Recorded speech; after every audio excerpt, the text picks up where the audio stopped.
Ça fait longtemps que je n'avais pas fait une petite vidéo comme ça à la bonne franquette, alors je profite d'être dans un endroit vraiment joli de Lisbonne pour partager avec vous ce que j'ai pensé de cette ville. En fait, j'avais même fait une vidéo là dans le téléphérique que vous pouvez voir derrière moi et pas de bol, il y a eu un faux contact. Parce que voilà, j'ai vraiment été surpris en bien par à quel point Lisbonne c'est vraiment génial.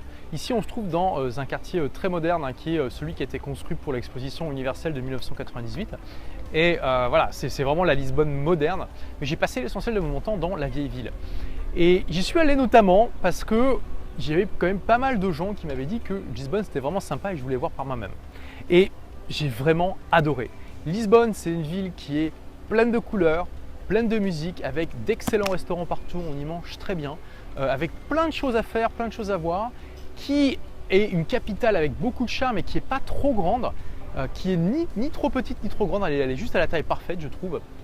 Et en plus de ça, elle a un coût de vie qui est vraiment très faible pour une capitale. Donc on a une qualité de vie qui est vraiment extraordinaire et voilà, j'ai envie de partager avec vous dans cette vidéo mes impressions pour vous encourager aussi à aller voir un petit peu si vous n'êtes jamais allé dans cette ville. Donc j'ai même rencontré plusieurs entrepreneurs intéressants. Donc il y a Aurélien Macker qui vit ici déjà depuis un moment. Alors j'ai aussi interviewé un entrepreneur très intéressant qui a été champion du monde de karaté. La vidéo sera publiée très prochainement sur la chaîne. Et pour faire une comparaison rapide, déjà Barcelone c'est une ville que j'adore, donc je suis tombé amoureux, j'y suis allé je sais pas 7 ou 8 fois et eh bien jusqu'à présent j'ai le sentiment d'apprécier encore davantage Lisbonne.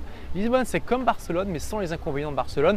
Quels sont les inconvénients principaux de Barcelone? Eh bien tout simplement que c'est une ville qui est énorme avec beaucoup de touristes et du coup bon, il y a un petit peu les inconvénients de ça, c'est que bon, voilà, il y a souvent beaucoup de personnes, des restaurants qui sont aussi très pris, etc.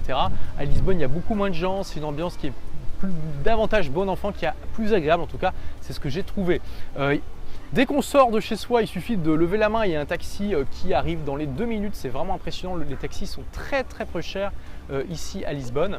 Et contrairement à ce qu'on pourrait croire, il n'y a pas vraiment de barrière de la langue parce qu'il y a beaucoup de Lisboètes, Lisboètes c'est les habitants de Lisbonne qui parlent le français. J'étais surpris de voir à quel point il y a beaucoup de gens qui parlent le français ici et encore plus l'anglais, donc pas besoin de parler le portugais. Donc si vous n'êtes jamais allé à Lisbonne, je vous encourage fortement à aller jeter un œil. Puis il n'y a pas que Lisbonne, tous les alentours aussi sont vraiment très agréables. Et puis là, on est en plein mois d'août et la température est vraiment très sympa parce qu'on a tout le temps comme ça l'air du large qui vient nous rafraîchir. Et contrairement à ce qu'on pourrait croire, là, ce que vous voyez là derrière moi, c'est pas la mer, c'est le Tage qui est donc le fleuve, un grand fleuve qui se jette dans l'océan Atlantique et qui, voilà, on a l'eau salée et l'eau douce en même temps, c'est vraiment super. Donc voilà, merci d'avoir regardé cette vidéo. Comme d'habitude, vous êtes libre en complément de recevoir mon livre Zen et heureux qui vous donne d'autres méthodes, d'autres techniques pour être plus zen et plus heureux dans votre vie. Pour le recevoir, vous cliquez sur la couverture qui apparaît en ce moment même dans la vidéo, vous laissez votre prénom et votre réveil et puis vous recevrez le livre immédiatement. Comme d'habitude, vous pouvez aussi vous abonner à la chaîne en cliquant sur le lien là, qui apparaît dans la vidéo pour ne louper aucune des prochaines. Ça pourrait arriver puisque la plupart des vidéos, je les publie uniquement sur YouTube. Comme d'habitude, j'ai aussi besoin de votre feedback, donc si vous avez aimé cette vidéo, cliquez sur j'aime juste en dessous et puis partagez-la. Puis dites-moi aussi, si vous avez déjà été à Lisbonne, qu'est-ce que vous en avez pensé et quels sont d'après vous les endroits à ne pas manquer où il faut absolument aller, que ce soit un restaurant, un monument à visiter ou autre. Merci d'avoir regardé cette vidéo et en complément, n'hésitez pas à aller voir cette autre vidéo qui va apparaître juste après ma tête. Merci, à bientôt, au revoir.